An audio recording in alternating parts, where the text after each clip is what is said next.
Qui a inventé le ventilateur? C'est qui ce putain de génie? Viens que je te fasse des bisous. En réalité, pour trouver ce génie, il faudra remonter dans le temps. Bien avant. Ah,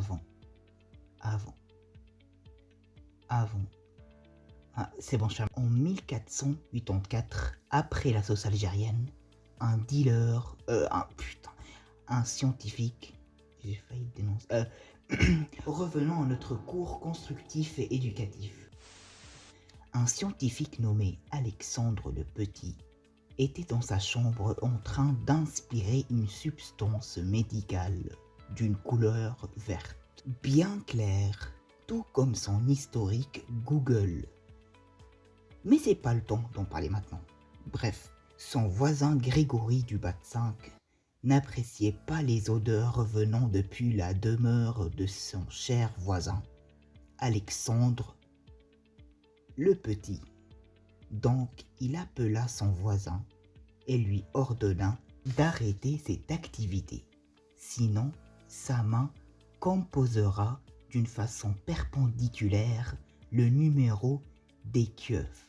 Alexandre le Petit fut terrifié. Il décida de trouver une solution. Et d'un coup, une idée de génie se déclenche dans le crâne d'Alexandre. Il monta dans son grenier.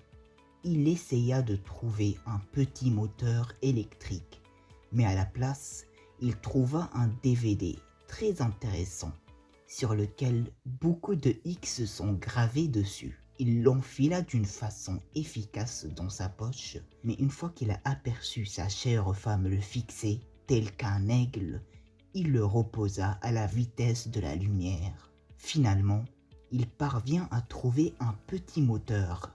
Il chercha quelques bouts de métal et décida de descendre. Enfin, c'est la balayette rotative de sa femme qui le descenda. Après des heures de travail, le résultat est enfin apparu. Un ventilateur qui pète sa arrière-grand-mère.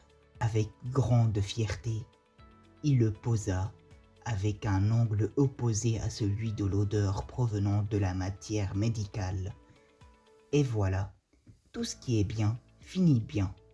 Alexandre fut tué à l'aide d'un fusil à pompe utilisé par sa femme 3 jours plus tard.